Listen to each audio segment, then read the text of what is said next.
Hey folks, I am here with the amazing Steve Distante. How you doing today? Amazing. Oh, I'll tell you what. I just got off recently with Justin Breen. He was blowing you up, man. I don't know how your name came up, but look at that. Yeah. So he's always wearing a hat, isn't he? Yeah, that's the abundance hat. I love Justin. Justin Oh always wears man. that hat. I know his wife, and she's like, "Tell him to put the hat back on." I guess she doesn't like his head. I And get you. I get you. my dad always used to say, "God only made so many perfect heads. The rest, That's the you truth. put hair on, right?" So, and Listen, then with Justin, it's hats. it is. It is. And you, my friend, I got to give you some big props because I've read both your books in a period of like 4 or 5 days compressed. And I'll tell you what, even though I'm the chair of an entrepreneurship program at a university, I learned more from your books Oh, about entrepreneurship. Because listen, there's a whole world out there about investments and you were laying out some big terms, man. And I think you got this new thing called PIN, Private Investor Network. yeah. Why does PIN exist? The private investor network exists because of Joe Polish. Really?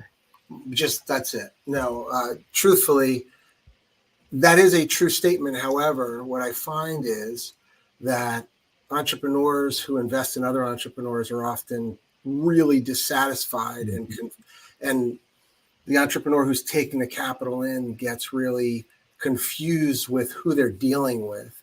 Gotcha. It's like dealing with the godfather of entrepreneurship and not kissing the ring. It's a tough thing. So we help demystify that and create victory conditions.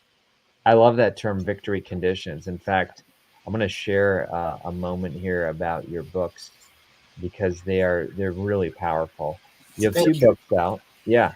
Um, Once Upon a Time in Entrepreneur Land. I know by the time this thing launches, this will be out all over the place. But this is a unique book. Um, Give people a little. You got Stone Soup in there. You got all kinds of this stuff. Yeah, so it's 14 entrepreneurially positive fables. Why do I say entrepreneurially positive? We get beat up a lot. And the reality is this is a way to celebrate us as entrepreneurs. And something magical happens when you tell a story. What Mm, happens is people lean in and their BS meters are gone and their brain contracts, giving a little more room in your head to dream. wow. And you become a child again. Mm, I was telling a story today because I took stories that you've heard, fables that you've heard, such as the Three Little Pigs. And in my version of Three Little Pigs, well, first of all, it's a trilogy. It's three stories related to that, where the wolf is actually born to a litter of dogs, and that dog has to treat it totally different. mm. And the mom is looking at, and that was me when I was a kid. I was born at 5, and I'm so different than the rest of my family. I'm so driven and so different. But then ultimately in the story, you've got BB Wolf, Big Bad Wolf, who goes into business with the Three Little Pigs. And all of these are stories that were brought together based upon friends, my own personal story, interviews. Yeah. I've got some pretty significant people in this. Dean Jackson and You got the owl, the Who Hunter.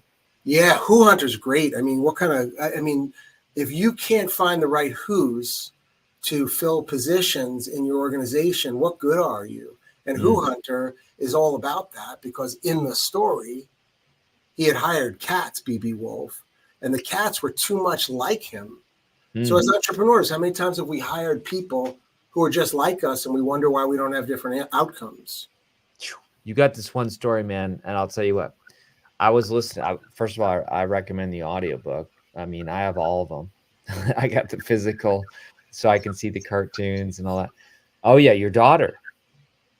Your Yeah, daughter did the she did audiobook. all the art. Yeah, she's a Yeah, professional artist. So yeah, for yeah. sure. She's got So all here the I different am. illustrations Oh and yeah, stuff. here I am listening to the audiobook. I'm on my bicycle because that's how I do it. and I'm working up my heart. But I'm hearing this story of this guy who was betrayed. Remember this? Yeah. Oh my gosh. And I'm almost tearing up because that happened to me. And I think it's happened to most entrepreneurs.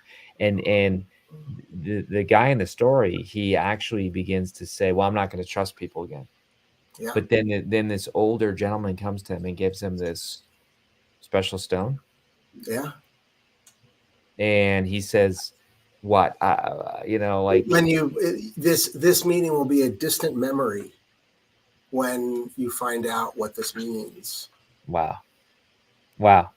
Yeah. And you see him begin to meet other people that have also been betrayed. So now he doesn't feel stupid anymore. He feels like, ooh, this is just part of the process of being an entrepreneur. Don't you think your private investor network? I mean, is that why this thing exists? Heck yeah, for sure. There's no question. I mean, the entrepreneur is getting stolen from. It's not if, it's when. Wow. And it's the equivalent of, I mean, it's entrepreneurial rape, God forbid, Wow. but it's like, we don't want to tell anybody. We're Yeah. in shame, and it's just like, and it's something we're not proud of. And then we find out 90% of entrepreneurs get stolen from at some point in their life. Wow. But nobody And talks about it. And yeah. And I know like some people might hear that and they might be like, what? He's being melodramatic. I'll tell you what, you let people in. I mean, when my favorite book, it says where your treasure is, your heart is. Yeah. And so when you let people into your financials and you give them access to everything related to the business and you trust them and you say, you take care of the books because I'm going to keep crushing it and I'm going to make the sales and the network. And I just trust you. Then you come back and you're like, wow. Yeah. It's pretty tragic. But the good thing about your book is that it gave the other side of the story and it turns into this wonderful stone. I won't give it away, but something powerful happens with the stone. Yeah. When I was articulating that story, both writing and reading it, because I was told by Joe Polish, who's a mentor, a friend, you need to read your Audible. Somebody else can't read it. Yes. It's important.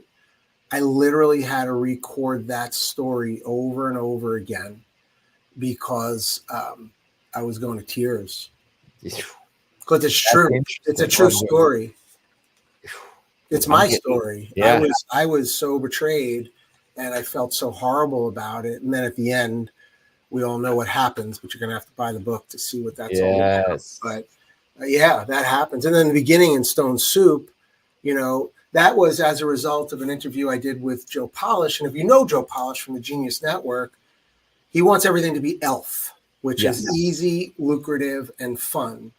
And these two carpetbaggers, entrepreneurs, come upon a town where it says Elfish Town. And they said, wow, Elfish Town, how lucky are we? We love easy, lucrative, and fun. And they get in and they've got the worst experience in the whole wide world. And it turns out it's actually called Selfish Town, but the S fell off and nobody gave a crap about the town. So they never put the S back, but the entrepreneurs brought everybody together. Wow. Because as entrepreneurs, we may not have resources, but we're resourceful. Dude, that's so good. I mean, this book is amazing, but besides a tale or tales, it leads to a community. Yeah. And I think that's what I'm really excited about. I'm part of the community. Yes. The community has really two types of people. It has people who need money, the right money. Entrepreneurs, yep. And it needs people who are entrepreneurial investors. Entrepreneur investors, EIs, yeah, E's and EIs. So entrepreneur investors and entrepreneurs. I mean, the reality is we bring so much to the table as entrepreneur investors. We bring credibility, we bring experience, we bring community, we bring networks. We can skip people to the front of the line so many times, and people don't value that. They don't realize it, and we don't articulate that. And then we feel resentful, perhaps, in an investment where we're treated like OPM, other people's money, not entrepreneurs' money. And we have a lot to give. And it's the game. So Entrepreneur Land is really a sales piece, not to minimize what it is, for the private investor network, because it articulates the mission quite well. But the reality is, Kary, that Entrepreneur Land is the private investor network. It's where we get to have fun and fantasy by being able to take entrepreneurs who are looking to raise capital to scale and grow to the next level and then beyond. And money's only part of it. We see ourselves in others, and that's what we're looking for. We're looking for aligned opportunities, not just for the money. The money is nice. It's nice, but not, we're willing to take a risk without actually having a return if we feel like we've made a difference, and if somebody's business makes a difference in an area that that's relevant to us. We call it PIN, PIN, Private Investor Network. So it's private investor .network, similar to .com. So it's an extension. Privateinvestor.network. I love it.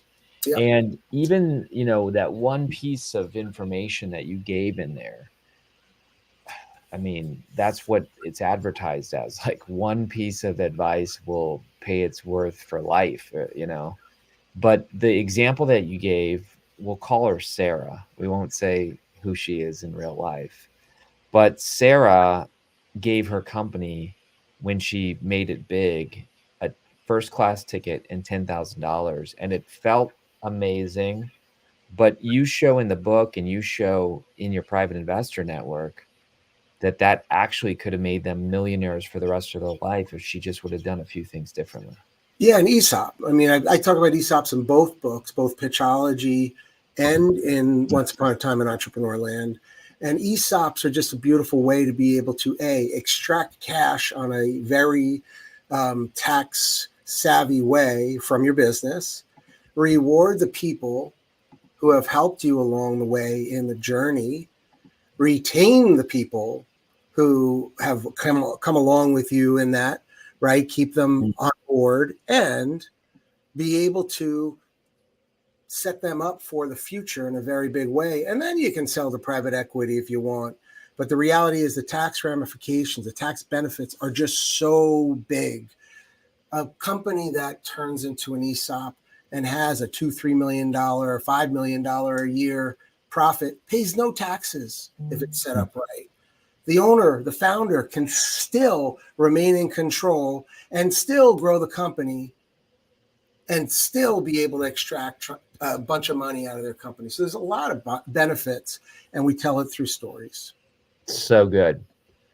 So listen, if you're an entrepreneur, this is essential reading. It really is, because he's talking about these unique things that, I mean, I know my world pretty good, but these things, and I'm blown away. Like, you really have a gift to know. I mean, where did this come from? How do you know all these things about, like, the taxes and the capital, and should you make people partners, and what about equity? I mean, like. So I've been doing it for a long time. I've raised capital for companies. You're a consultant with the UN or something crazy. I did for the UN. I was the first one to bring 600 entrepreneurs to the United Nations from around the world through EO, the Entrepreneurs Organization, where I would teach them about the Sustainable Development Goals. So that was one of the things I did with the UN. And I think I'm going to do it again in this June. I just got asked to do it again. So that's pretty cool. But I've got a degree in accounting. I used to own 33 tax offices. We did about 37,000 returns. I used to have a tax practice, and I was born an entrepreneur, and I took up accounting because I was told by one of my professors it was a language of all business, and it actually did compute. It made sense to me. And so when I sit with accountants, lawyers, and so on, I'm usually the smartest person in the room when it comes to things, because I intimately know my stuff. When it comes to my business, I just enjoy doing it. Dan Sullivan calls it unique ability.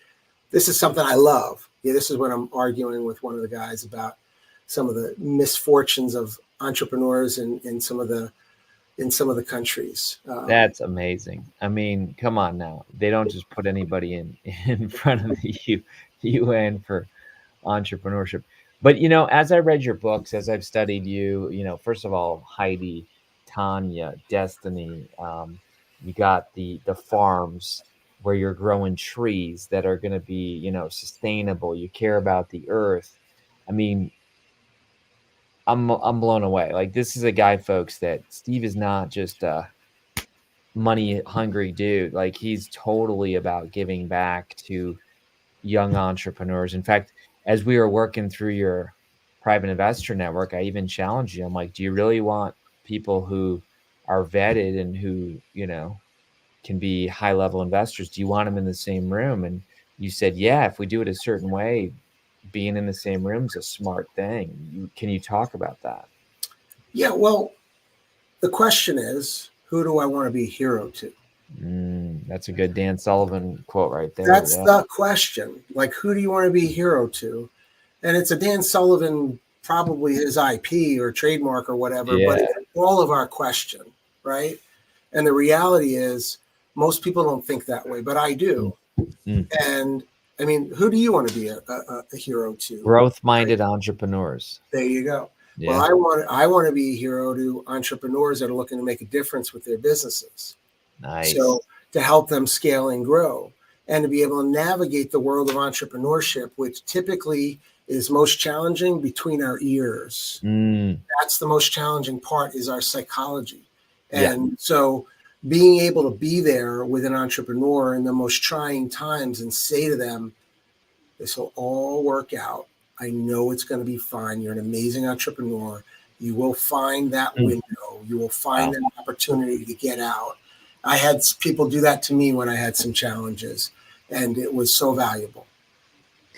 I'm so glad that December we were at the same strategic coach meeting. You know how they say, I mean, I thank the Lord. I feel like God put us together because you were over there and I was over here, and I heard you speaking and we connected, and man, you were helping out this young guy. Oh yeah. At the table who, was going through a tough time, and you're like, Kary, you got to hear this guy's story. Yeah. So I feel like you're a giver, Oh, like without a doubt. Yeah. I mean, that's why I think we have a value match. Where do you see this private investor network going? Like, I think we call it the MTV, Massive Transformative Purpose, MTP. Where do you see this? So I'm reading off the back of my book, which is to create the world's largest community of entrepreneur investors, EIs, to mentor and help entrepreneurs scale and grow. This is a resource for mentorship. It's a resource for capital. It's a resource for entrepreneur investors to reignite that passion we have for entrepreneurship. Because the reality is, a good friend of mine, Doug Brackman, who wrote the book Driven. Yes. We have this energy that we need to expend. And the reality is, if we're not spending it, it's not going anywhere. And I talk about that. You say like we become arsonists or something. Yeah, if we don't know how to direct our energy, unfortunately, it ends up being we do damage to other people and other things within our organization, and that's just not okay. Wow. This is good. Talk to us about your farms. I mean, you got this farm, you got this trees. It's a place where you kind of bring people to meet them, entrepreneurs. Tell us about that. Yeah, it's called Kally Farms, Cally Farms. And it is a farm in Georgia, about less than an hour away from Atlanta Airport, 400 acres, and we're growing trees for regenerative forestry purposes called Paulownia trees. I had done a capital raise for a company called World Tree, and I did the due diligence, and I turned to my wife, Heidi, and I said, we got to do this. This is amazing. Not only do these trees draw down 11 times the carbon of any tree on earth, they also, when you cut them down inside of 10 or 11 years, produce millions of dollars worth of income. So I've created this farm where every 20 years I am. Are you there? Yeah. Oh yeah, I'm here. Yeah, Okay. I'm showing my screen even with the farms. There you go. So every 20 years, every 10 years, we're cutting down 20 acres, which should produce between $2 and $4 million worth of wood. Oh my gosh. And the trees grow back from the stumps. Wow. So I don't care if you're an environmentalist, a capitalist, whatever. You're going to like these trees a lot. You're going to turn green real fast when you see what it does from so many different perspectives. So we're really enjoying the journey. We've been working real hard at being better at understanding exactly how the trees work and what best conditions and so on. And didn't the tree thing come about because of somebody in your network? In other words, you talk about this lady in the book. Yes, Wendy Burton. And Wendy believed the trees spoke to her. When she was a kid, she used to hear them crying when the timber the timber would pass by her driveway. She'd say the trees are crying. And it's kind of brutal when they take trees out. We had to remove some pine in order to make room for the Polonia. And man, it looked like Beirut. It was terrible. It was just like a war zone, the way they leave it. It was just so disrespectful to the trees. I'm sorry. Just feels kind of bad the way they left it. And we had to clean it up for months. But anyway. But I like how you're blending the capitalism with the environmentalism. In other words, you're saying, look, we can take care of the earth and we can make money. You don't have to sacrifice one or the other. That's right. You don't, but you just have to be aware. So I have a solar. I'm up in New York right now. I spend half my time in New York, half my time in Georgia. I've got a solar array on my roof of my building. And the truth be told, for 3 years, I analyzed it. And until I hit parity as far as the cost of my electric was concerned, I couldn't justify the hundreds and hundreds of thousands. And then I figured it out. And I woke up and said, we're doing it now. So wow. You need to make decisions, because usually municipalities are doing some of these radical things when it comes to efficiency and so on, because the research and development is so expensive that it's really expensive to implement up front. And by the way, the government's using OPM, other people's money, your and my money, to go do some sort of project that's just not feasible unless you're an enthusiast and this is part of your give back. But the reality is, I want to help entrepreneur farmers to be able to create sustainable farms that are able to create a revenue flow separate from their other produce. That's just smart, wouldn't you say? Like backup businesses, backup income streams. You're not just in one industry. That's right. And that's what I've done throughout my life. So I have an investment firm that I founded. I own 3 broker-dealers, 2 RIAs. We've got a few hundred financial advisors that work with our firm.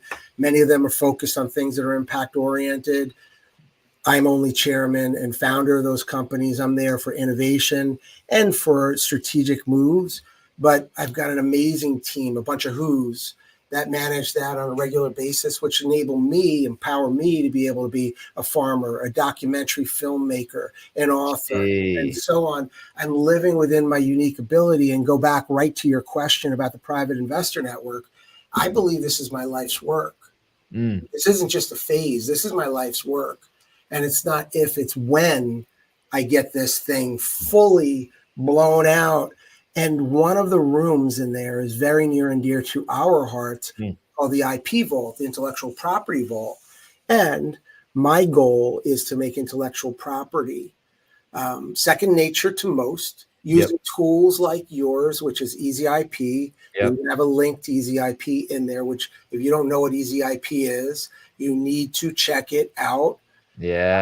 Save yourself and all the struggles that companies go through because they didn't file for IP. Do you want to talk about that for a minute or not really? I'll tell you what, I want to make this about you. I'll just say that it's a deep honor that I joined Private Investor Network and you joined Easy IP, and I feel like that collaboration is amazing because you're right. You're helping investors who have companies with IP, and you're raising the value of their company because they've protected that IP.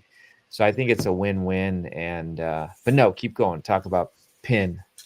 Yeah, so the Private Investor Network is my life's work to be able to bring entrepreneur investors. I don't know what the word is. I call it entrepreneur land because this is the epitome of us living out our fantasies with being able to help fellow entrepreneurs who we can relate to. Who needs Disneyland when you have entrepreneur land? Heck yeah, right? Because we are human doers. We're not human beings, right? We're drivens, like Doug Brackman talks about in his book Driven. We are drivens, and we express ourselves creatively through the businesses that we create, but then being able to help other entrepreneurs. My hope, my dream for this book, by the way, Entrepreneurland, is to have it in every college, every university, for students to be able to experience entrepreneurship in a whole new way. But Private Investor Network does that for people. And the magic to Private Investor Network, not only from an IP perspective, because there's a lot to dive in there, from an ESOP perspective, again, a lot to dive in there, but from keeping track of the investments that you've already made in fellow entrepreneurs, we've created a whole platform for that, which will news scrape, send you updates, allow you to have in one place all of your investments in private companies, in entrepreneurs. So you can feel satisfied that you are keeping track of it and creating those victory conditions. And by the way, if you're not happy with your investment, we have an auction room you can sell it in. So good. Yeah. Folks, you got to check out privateinvestor.network. I'm telling you, besides the community, besides the content, i.e. monthly trainings, you have this amazing platform, like he just said, where you can track your investments so that you can stay on top of all the income streams that you have coming in. So, Steve, this was amazing. I know we're even going to mastermind you and our team together here in a few minutes to talk about your big launch coming. But I'm so proud of you. I'm so glad that at Strategic Coach we met, and you inspired me. I'm going to be in the room tomorrow with college entrepreneurs. I'm going to start the day with a chapter out of Entrepreneurland. There you go. Which story do you think you're going to use? I think I'm going to go chronological. Nice. I really think I'm going to lead them through the whole book, a chapter a week. And, we'll get people at the front end of the journey. Of course, you got the whole journey that you're working with. Yeah. And I want to do one pager for every chapter at least. So I would love to collaborate with you on that as well. I just did one for Who Hunter. Ooh, sounds good. Well, we're going to take a picture tomorrow when we're all reading your book. So thank you. That is so kind. I appreciate you. Folks, check it out. privateinvestor.network.